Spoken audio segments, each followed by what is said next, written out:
Welcome to the Church of God Network podcast, everybody. I am here today with Werner Solorzano from Guatemala, a good friend of mine. And as he pointed out before we started recording, we're flexing our bookshelves on everyone. Little do all the listeners and viewers know, neither one of us can read. They're all for show. So it's probably a small percentage that we've read. Yeah, a lot of this stuff is from like graduate school for me. I'd imagine a lot of that stuff actually probably relates to the conversation we're going to have today. I'd imagine some of that's from your thesis and whatnot in college. Yeah, all of this is psychology. All of this shelves. Gotcha. Yeah, that's what mostly psychology on this side, and then literature on this side because I love literature.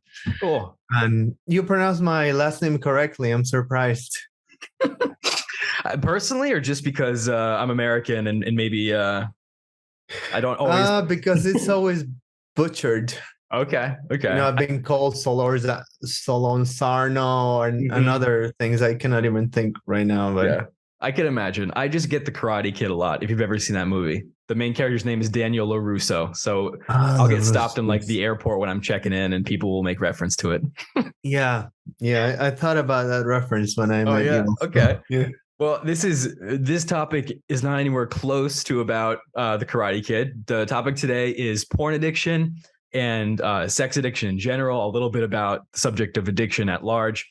Very much is within Werner's wheelhouse professionally and education-wise. And with that, Werner, actually, if you could give everyone a bit of a background on yourself in terms of your education, your career, and your church background as well. Yeah, sure. So I was born in the church. I was born in 1982. My parents were already attending they were in the church worldwide at that time. So I've always been in the church. In 1995 or 6, when the split happened, my parents decided, and all of the congregation in Guatemala, to go with United. So I'm currently with United. I work for the church for the French department, and I've had this job for about 4 or 5 months. So I'm the job description or the job title is a bit long. Is I don't even remember. It's let's see if I remember. It's assistant webmaster and communication analyst for the French work. That's pretty long. Yes. Yeah. So I'm currently in Guatemala, where I grew up, but I'm expected to work from Cincinnati, hopefully next year. Cool. So yeah, I was born in the church, and I did for 3 years, I did leave the church.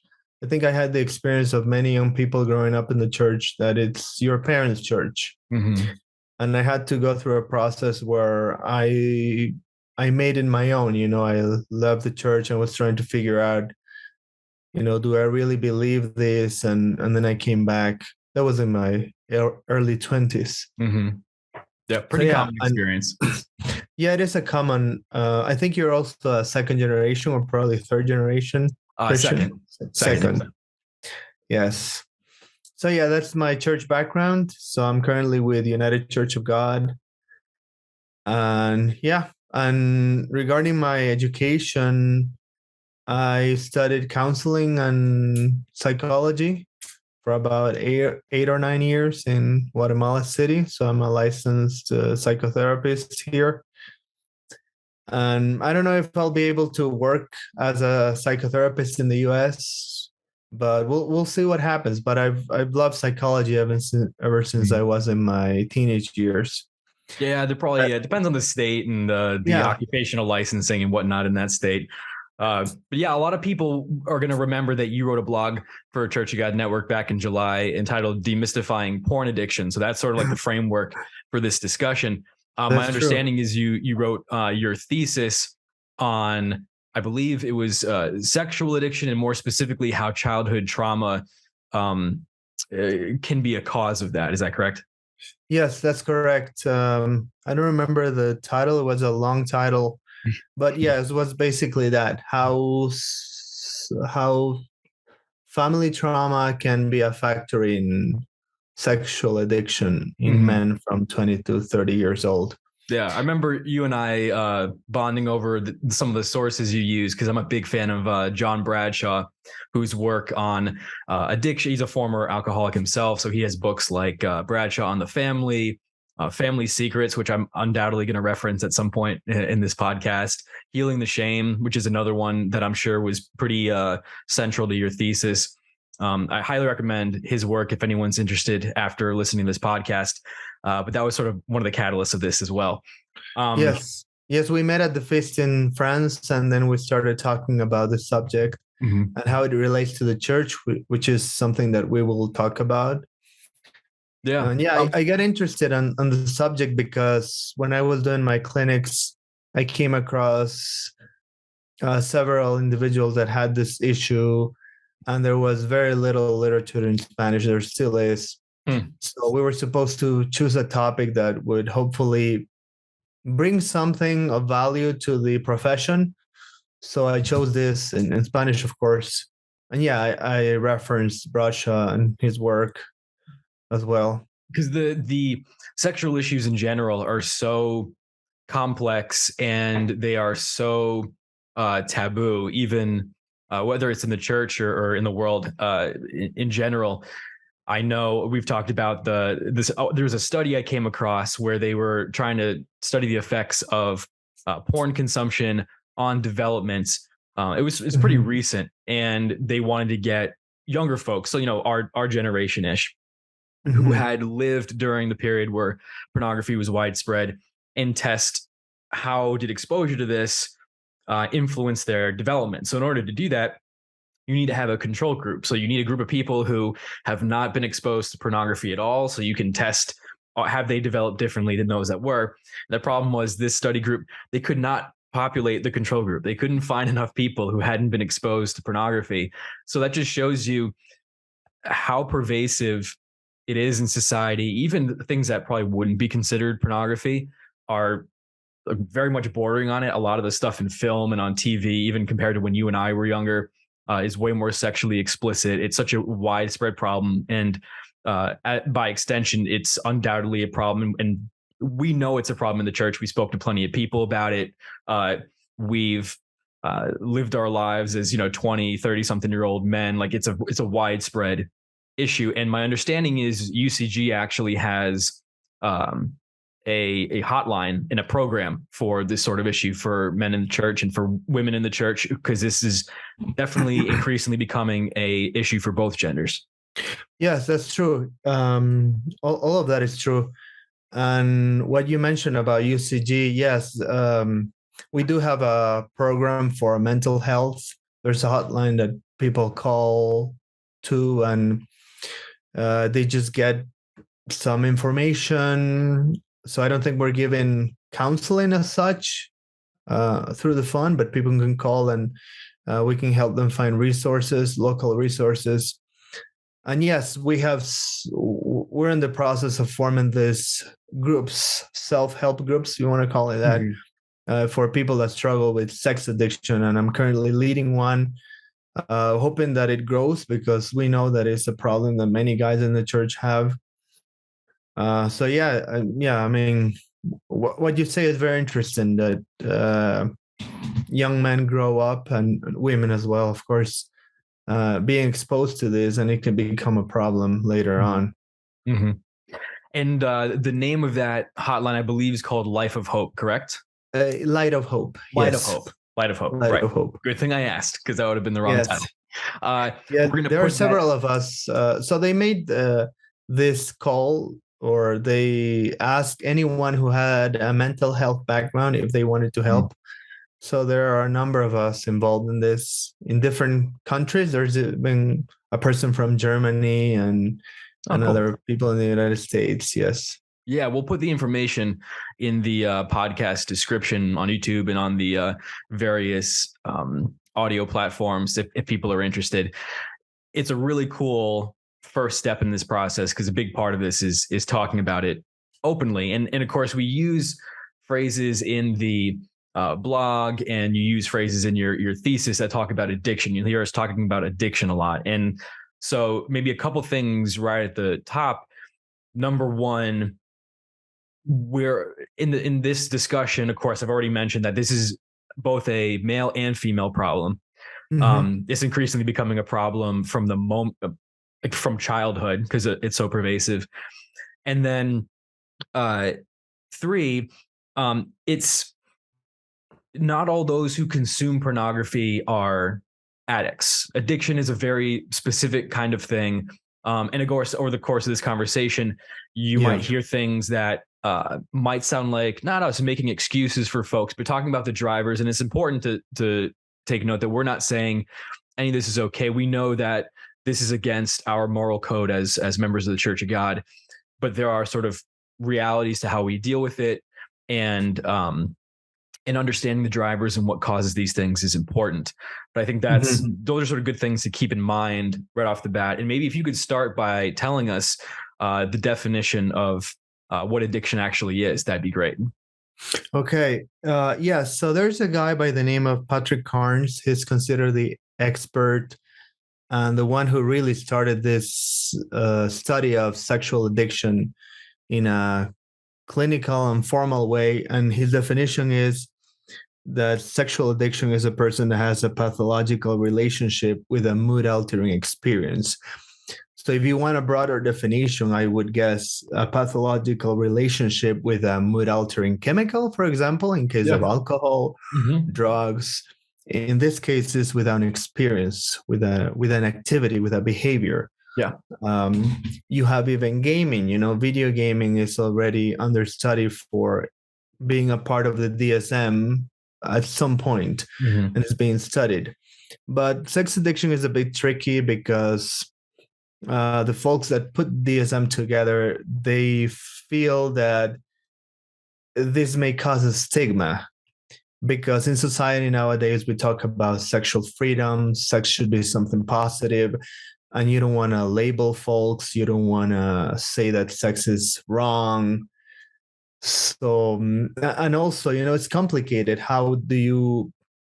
Maybe you would create a stigma for people that do watch porn, and for them is recreational. They're not hooked on it. And so there are many aspects of why it's not in the DSM. And it's also interesting because, I've always been fascinated by addiction or compulsivity, psychology in general, really. But especially these issues, I myself just see sin through the lens of addiction. I think Romans 7 is Paul talking about not only his struggle with sin, but he's talking about addiction, the idea that you're doing something you shouldn't do. Like, you're aware of it, you shouldn't be doing this, but you do it anyway. Yeah, you lost control over it. And he's explaining it in a spiritual context. And I see myself as a recovering addict. I sort of see everyone as a recovering addict. I think recognizing that would be a big step in the Church of God. But on this front, what's interesting is specifically things like sexuality and food are biological imperatives too, which is different, right? Like, I don't have an inherent biological need for alcohol. If I start over consuming it, then I'll develop one, or I'll develop a dependency on cigarettes or narcotics. But there's always going to be an impulse for sex and for food, but those are two things that still can get out of whack. But it is interesting because, the whole Alcoholics Anonymous, Narcotics Anonymous phenomenon of I'm an addict, so I can't ever have any of that thing. Doesn't so much work. Doesn't apply. It doesn't apply to food. It really can't. Or sexuality. Or food. If you have a pathological relationship with food, it's a different thing. So combating it's also different. It makes it fascinating, actually. Yeah, and I think I left out an important thing of why it's not in this DSM, because if it's in the DSM, then it's recognized as a disorder, and pornography is recognized as a public hazard. So governments would be required to do something about pornography because it's been proved that it leads to a disease. So all these companies and movies, they would be, the government would probably restrain it. I don't know. They have to do something about it. It's like tobacco, once that's interesting. It's already known that it causes lung cancer and problems, then you get this huge labels on the packs. So something like that would happen to pornography. And I think it's one of the factors why it's not in the DSM, probably won't be in the DSM. And the interesting thing too is I think a big part of it is, like you said, um, so there's a very interesting and fine line between uh, viewing something as wrong and becoming shame based around it, which is unproductive and in many ways creates the cycle of addiction and compulsivity. The interesting thing is, I think society, like you said, looks at pornography, looks at sexuality, and goes, they sort of back themselves into a corner. They've said, well, sexual freedom in almost any circumstance is a good thing. It's to be championed. So therefore, how can you get addicted to something that is good? Whereas in the religious community, in the church, we recognize that's not the case, that sex is natural and it's a godly sort of institution, if you want to call it that. But there are ways that it could become perverse or out of alignment with our moral code. Could you talk a bit about the difference between what Bradshaw even refers to as healthy shame and toxic shame? Could you speak a little bit about what that means? Okay, so I think that in the case of sexual addiction, the toxic shame is the shame that's going to drive you to act out again. Like Carnes talks about this cycle of feeling shame and then medicating yourself through pornography or sex addiction, and then feeling again despondent and ashamed of yourself. And the easiest way to get rid of that feeling is to act out again. So I think toxic shame keeps you in the loop of acting out and purging and acting out. So it doesn't serve you.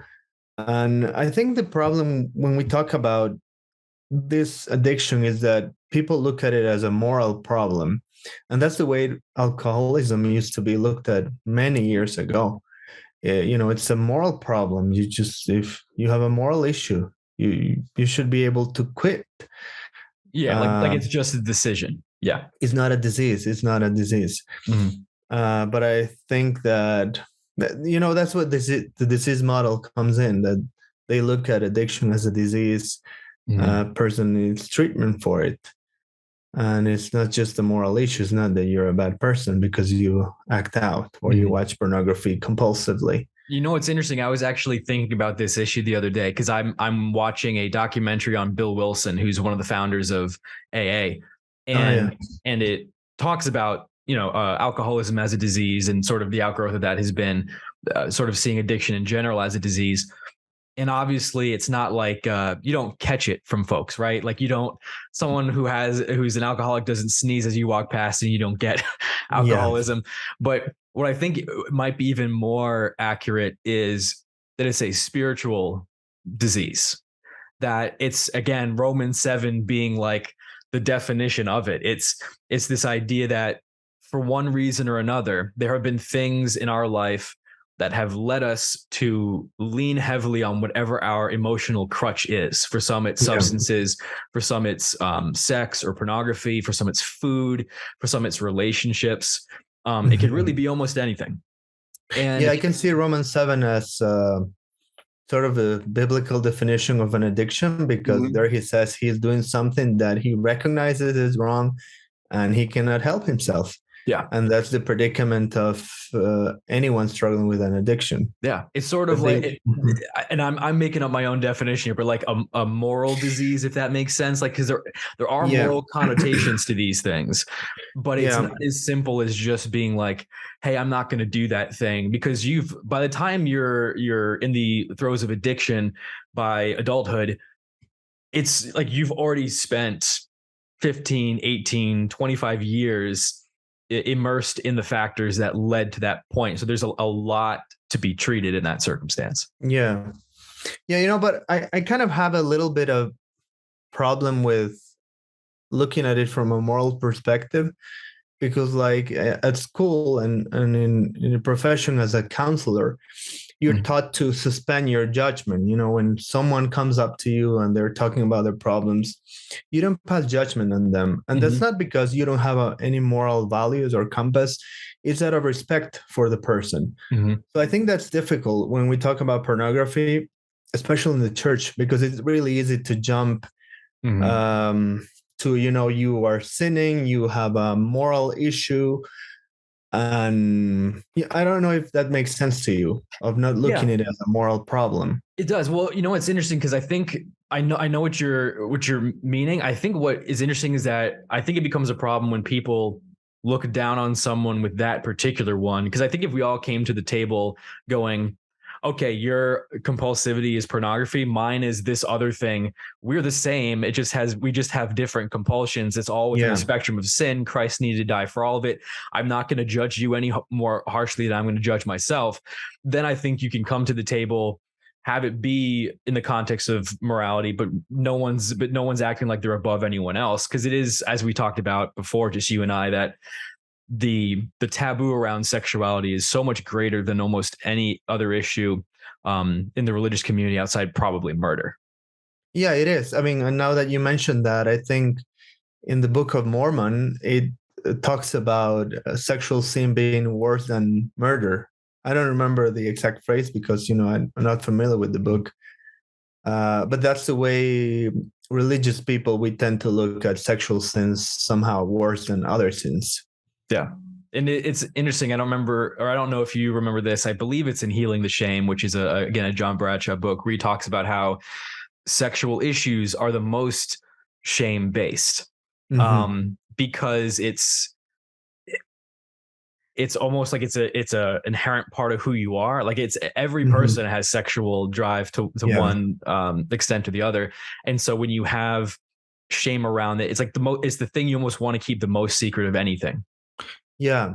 Yeah. And I think maybe one of the reasons that we look at sexual sins as worse than other sins, I think, is what Paul said when he said, I don't remember the exact phrase, but he says, any sin that a man commits is outside the body, but he who commits adultery sins against his own body.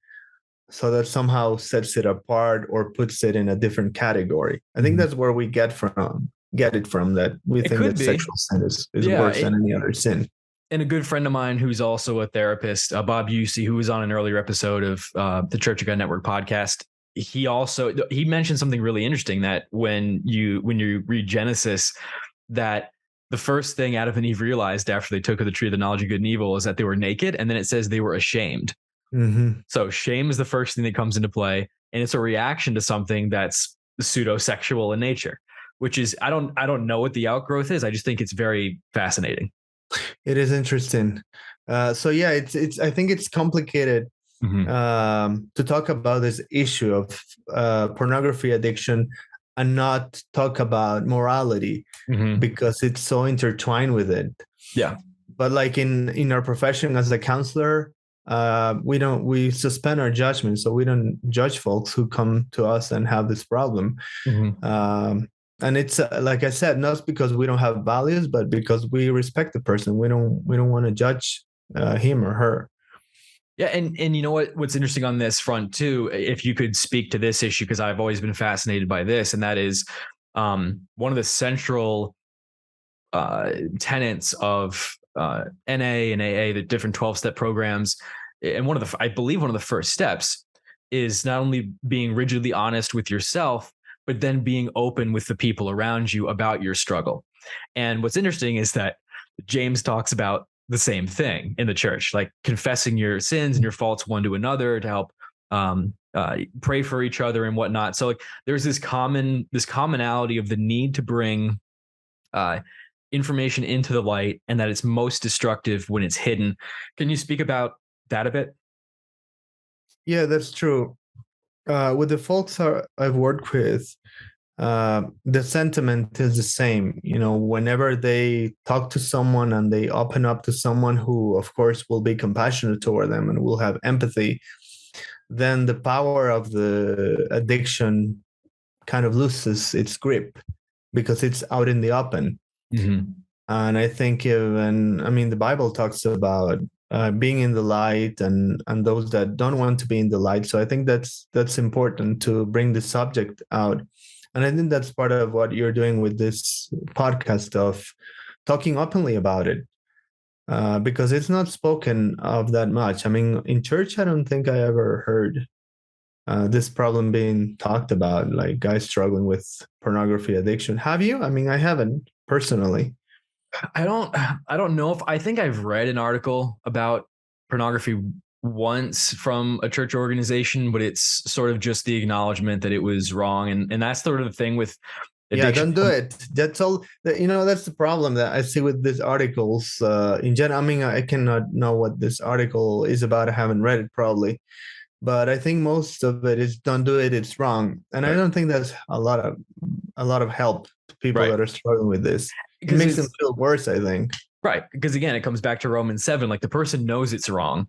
Yeah, they know it wrong. It's a deeper issue. And I mean, so you mentioned just I'm only saying this because you brought it up in the beginning that you were born in 1982. So you're a little bit older than Yeah, me. But yeah. when you look at someone my age or younger, right? I was born in 1990.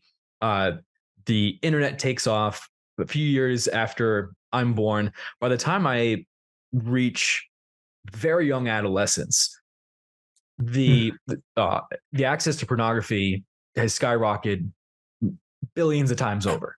Back in Yeah, like we've talked before, that the access, the increase in access, the ability to use it anonymously as opposed to having to buy it somewhere or go into these seedy stores, and all of a sudden now people my age and younger have grown up with access to it, which is a whole different phenomenon because oh yeah, it starts affecting your development.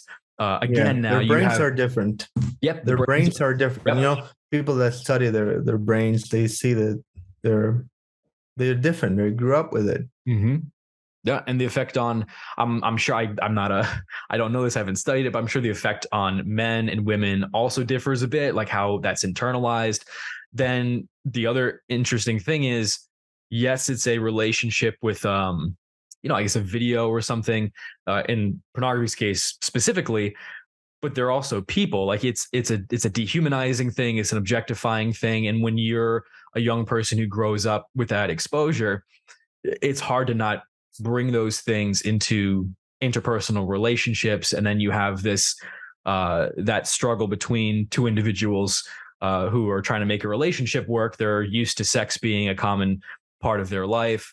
I'm sure it makes the struggle during the dating phase harder. Like there are a lot of outgrowths of it.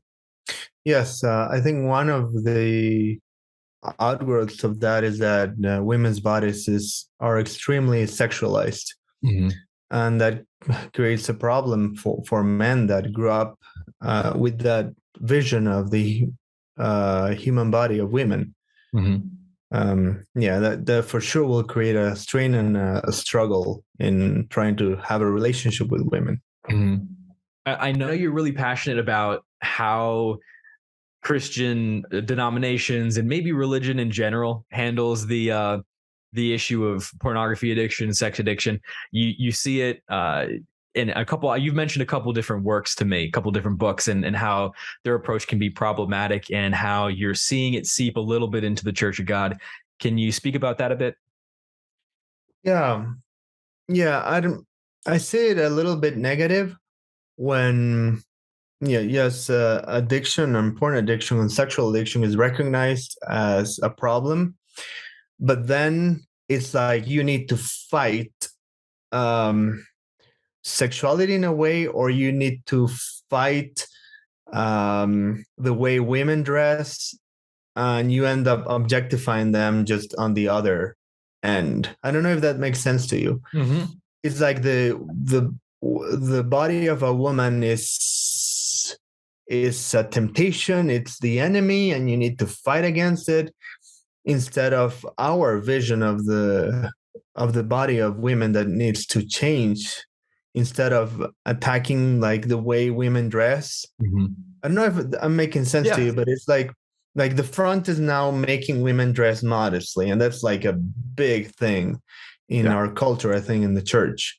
Right. And there's No, she nothing. cannot show a thigh or whatever, I don't know, Yeah, or and that's cleavage, because right. And it's not like it's a bad thing for either gender to dress modestly. yeah, But it's one of those things where you need awareness and you need ownership on both sides of that equation. Um, yeah, and yeah, what's interesting, I think, is that the what a lot of this misses a lot of the conversation in religious community misses in this is that the causes of this, like anything else, are spiritual. It's not like it's not as simple as white knuckling your way or just having the woman dress a different way. There are spiritual causes to these issues. Yeah, I think I agree with that. And I think my main problem or the main issue that I see is that folks are still obsessing over sex and sexuality just in a different way, but they're still so obsessed about it. Yeah, that's a good point. Yeah, and it's still not healthy because yes, for sure, it's not healthy to watch pornography and masturbate compulsively and objectify women on the street or whatever. But it's also not healthy to constantly be obsessed about how women dress and how I'm going to be tempted if I go to the beach. And I don't think it's a healthy balance. It's like over hyper reflection. I think it's the term according to Viktor Frankl, logotherapy. He says that one of the problem hyper reflection is when you're so focused on a problem that you think you have or you've been told you have, like a mental disorder or something, and that same focus doesn't allow you to get out of there because you're just so obsessed by it. Right. And I think what's interesting is that one of the powerful realizations in true Christianity in the church that we have is that every person has a hole within them that is meant to be filled with a relationship with God. That we are incomplete, and the interesting thing being that we will be perpetually incomplete until we're resurrected in our spirit and part of the God family. So that hole inside us is meant to make us strive for a relationship with God. In fact, I think it was Carl Jung who talks about that him seeing alcoholism specifically as a yearning for an experience with of wholeness with something divine, with God. Like and so this idea that we all have these holes in us, and so but the outgrowth tends to be we want to fill that hole with something else. We want to fill it with work, sexuality in a number of different forms, whether it's porn or the actual act or whatever it is, substances. And we try to use those as sort of pale substitutes for our relationship with God, because we want to, as you alluded to, get out of our feelings, right? We feel stressed. We feel incompetent, negative about ourselves. Even boredom can be it. And you want to, as Bradshaw uses the phrase, get out of your feelings. So you go to your go-to compulsion. And then, as you mentioned, the shame after you've done it leads you to need to get out of those feelings, and you go back into that same compulsion. Yeah, I agree. And now that you're saying that, it makes me think that there are ways of escape that are socially more acceptable. And then, like, pornography is not looked at as an acceptable escape from life. Other things are, like, I don't know, binge watching Netflix or something, or exercise. Some people just go to the gym and they become addicted to that. But it's looked favorably. Yep. And that absolutely can be an addiction and a negative experience too. That because but they're acceptable. And I think that's the problem with pornography, that it's morally objectionable, because it is, it's something that you and I agree with, that it's not something that Christians should be involved in. Right. But it's complicated again, because if you say that to a client, you're not really helping him, because you're reinforcing the stigma. But I think that's why I have a problem with religious approaches to pornography addiction, because they come from a moral perspective. And like one of my teachers used to say, she would say religion is father, because it's a father figure. It tells you a set of laws that you need to follow. It's very paternal, very father. And psychology, on the other hand, is very motherly, because you talk about this holding relationship. When you work with someone, you embrace them emotionally, and you work with them and you accept them unconditionally. And that's not religion. Religion gives you a set of laws you are to abide with. Mm-hmm. I think that's where the disconnect is. And I really don't know how to reconcile them. Well, I think the difference is that would be false religion, because God, I mean, you see it through Christ's sacrifice that we don't earn salvation, right? Christ came and died for us while we were yet sinners, and when God looks at those who He's called out and have been baptized, He sees the righteousness of Christ, even though we are not righteous. It's nothing we've done. So the interesting thing is, it's another great deception for mankind, is that we see religion as exactly what you just said, when in reality, God wants us to love Him, to strive to follow His way, to love His way of life, to understand these things like we were just talking about. That to think, oh, those people who have that compulsivity of pornography watching, they're bad, I'm so much better, right? That's very pharisaical, but maybe you're so much better because you're addicted to your job, which is it could be just as destructive to your family. Or we watch these high achieving athletes succeed in society, and you start listening to them, they're nuts. All they care about is winning a game. You know what I mean? But somehow that's looked at as admirable, when in reality it's all part of the same way of life that is contrary to God. Yeah. What you say about religion is very interesting. I've never looked at it from that perspective. But I think maybe what I mentioned was an incomplete picture of religion. Because yes, you have a set of rules, but you also have mercy and compassion. So you have both sides, the more father side and the more mother side, but together in one. I think that's what true religion is. You have the 10 commandments that you are to follow, but since we're sinners and we fall short, that's when Christ's grace and mercy comes in. So I think that, maybe an incomplete picture of religion. Yeah, it's just one of those things where God knows that we can't obey perfectly, because the whole lesson of our existence is that we can't do anything without God. So if He knows that, it's not like He's going to expect it. If He expects us to obey perfectly, then why did He need to send His Son to die if that was possible? Yeah. So I have a question for you. Do you think that the tide is changing a little bit in the church, and the subject is being talked about more, and also that the approach is gentler, you think? Or you cannot really speak to that? Like, I'm not really sure where we are. I think so. I think there are just so many folks who have struggled with this now. It's so pervasive. I mean, I'll admit, there's I am a 32-year-old man. I have watched pornography before. Like, there's no getting it. It's such a pervasive issue in the Church of God community that, and so many people are so desperate to find help and a solution for this, because it does, as we said, affect relationships and families, that I think just the overwhelming number of folks who have this issue is starting to make the church community realize, I think we need to start talking about this. We need to start addressing it. And it's sort of hard to get on a high horse towards someone else when everyone in one way, shape, or form has issues in the same general area. Yeah. And I think now that you mentioned a lot of people struggling with this, I think what would help them is maybe start recognizing that there are other people that have other ways of escape, like alcohol, food, and yours happens to be pornography for whatever reason.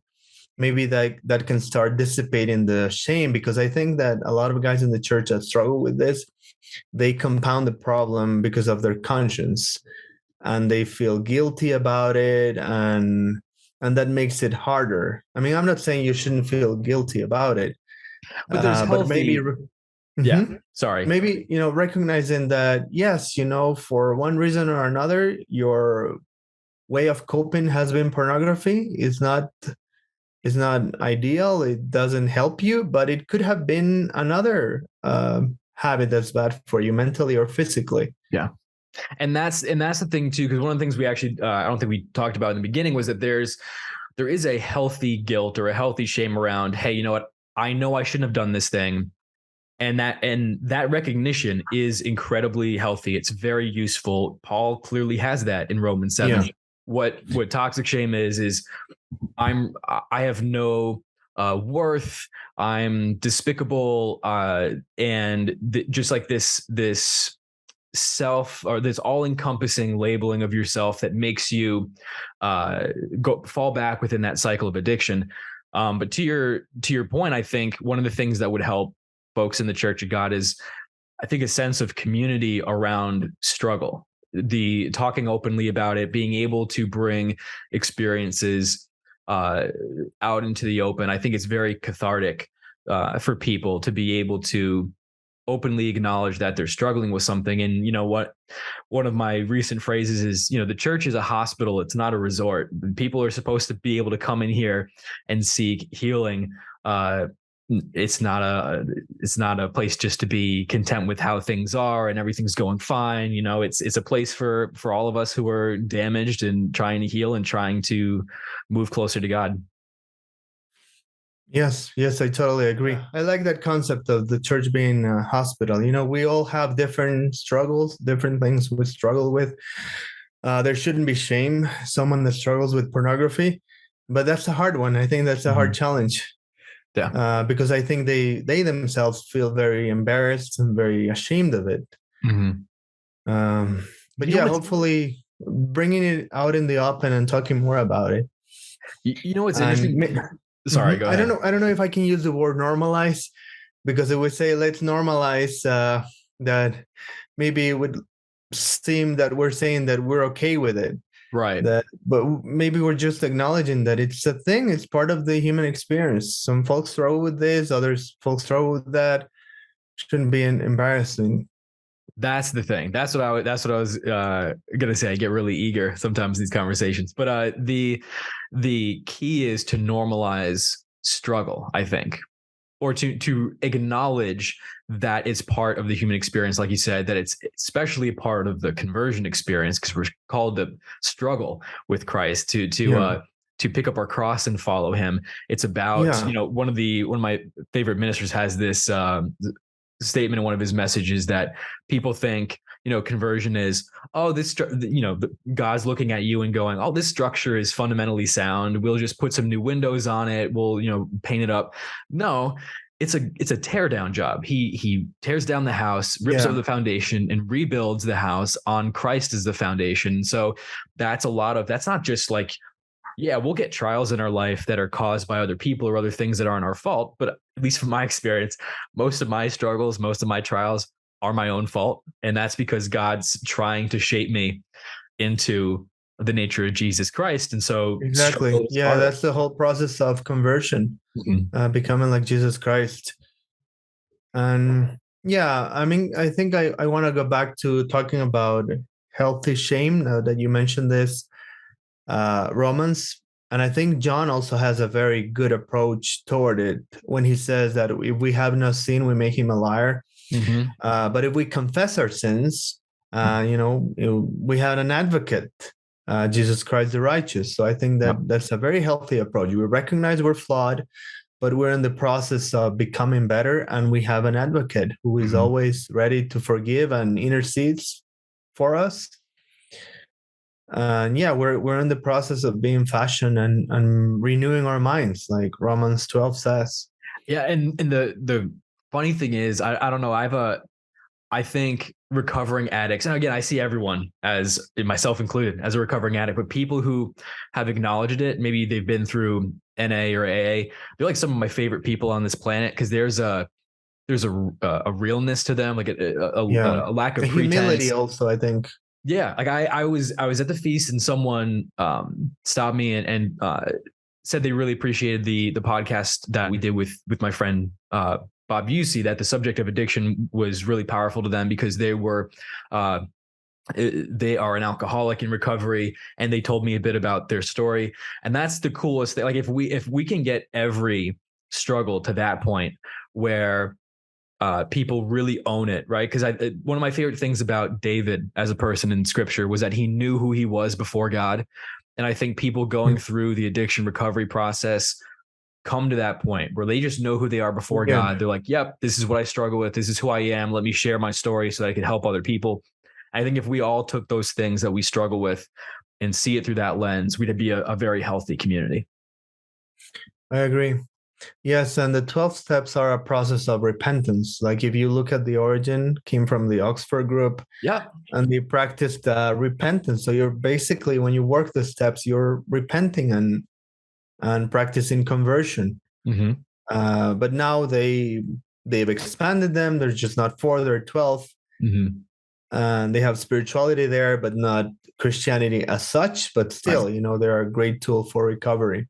And that's the interesting thing too, because every once in a while you see people who are not necessarily called or in the church, but they have these incredibly inspired nuggets of like truth, right? I think there's a lot of truth in those programs. I think Bradshaw, guys like Scott Peck have sort of latched onto things that are sort of God. But the thing for us in the church is we have that and more. Like we have so much at our disposal. We have a little down payment of Christ's nature as well that we all work with. So and you could really see all these principles in scripture, like we've alluded to, John, Paul, James, a lot of that thread of sin as compulsivity, as addiction, whether it's substances, sexuality, like these are all scriptural issues, and they're all part of coming out of man's decision about good and evil and pursuing God's. Mm-hmm. Yes, we're all in the process of repenting and becoming more like Jesus Christ. Mm-hmm. And some have these struggles, some have other struggles. But yeah, we want to normalize it. Normalize struggle. I like the phrase you used. Yeah, because it's going to be there whether we like it or not. It's like one of the I think you and I have talked about this phenomenon of family secrets, which is where Bradshaw again talks about how the most destructive things in family dynamics are when there's a reality that everyone in the family knows, like dad's an alcoholic, but you can't say it. You can't talk about it because you get shamed. And it's harmful to development, especially of the children in that environment, because you sort of gaslight them. I know dad's an alcoholic. What's going on here?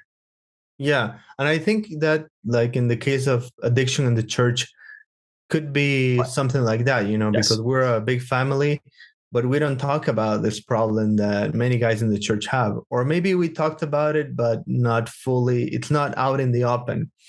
Right. And I think that makes the problem more of a chokehold of the person that does struggle with it. Yeah. And to, like, you mentioned men struggling with porn and how there's a stigma on that. But even could you imagine then being a woman who struggles with it? Like even more of a stigma. And there's more of a society stigma that, men that are like that, womanizer, they're players, you're a player. But women, they are looked at, well, this is a woman with loose morals. There's it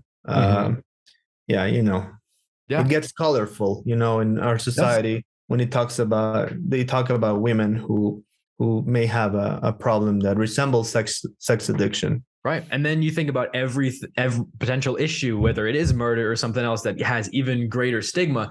Imagine how hard it is for those folks to come out of the shadows, share what they've done. Because I know people who have in the church who have been in prison for committing murder.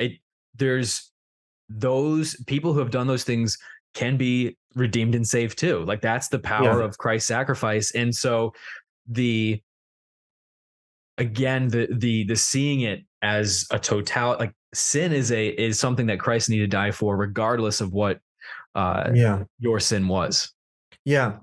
Yeah. And now that you mention it, I think something that maybe we have not talked about and that is unique to this type of addictions is those dopamine hits.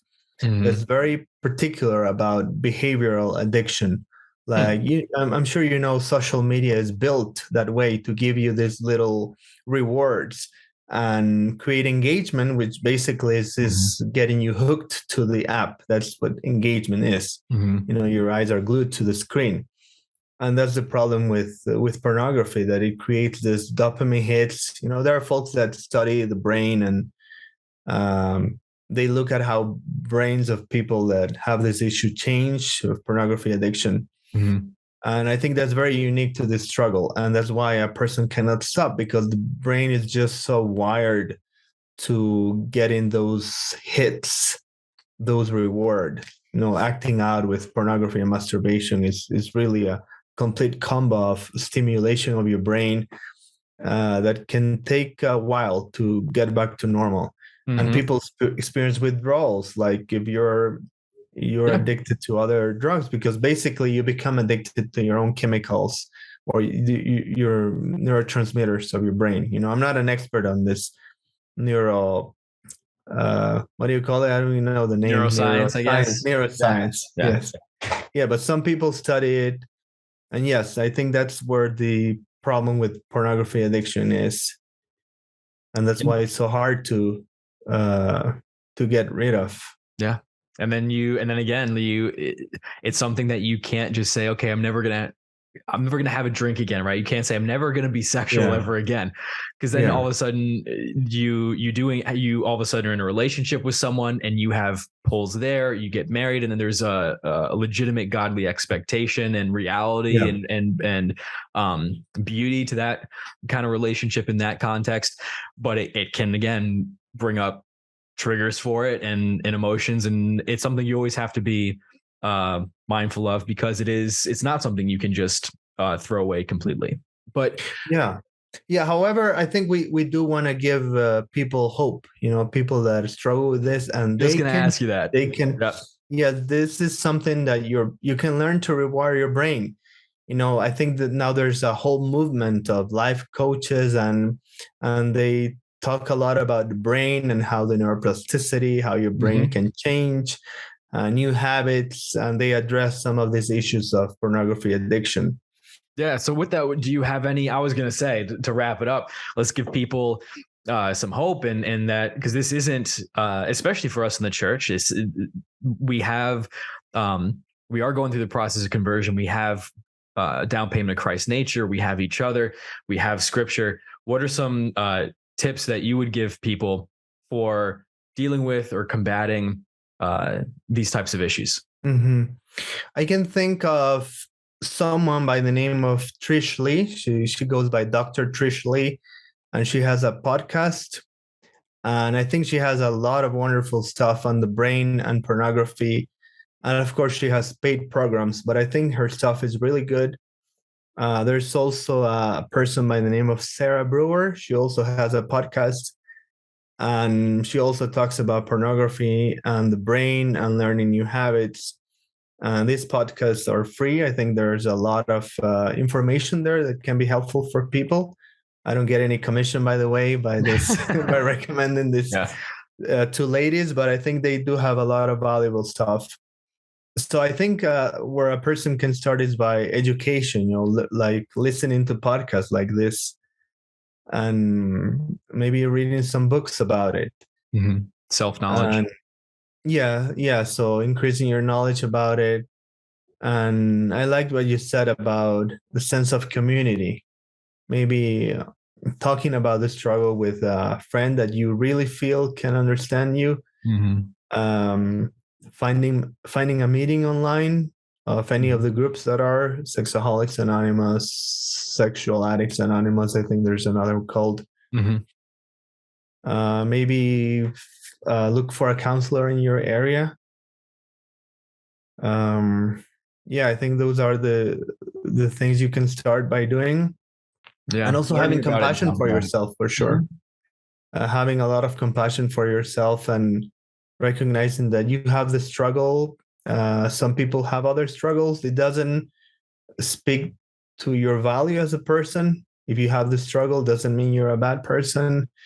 You just train your brain to get stimulated and get addicted to this problem. And maybe you're not even addicted. I see that people label themselves that they have a sexual addiction when maybe they just have a habit, a bad habit, something they don't want in their lives.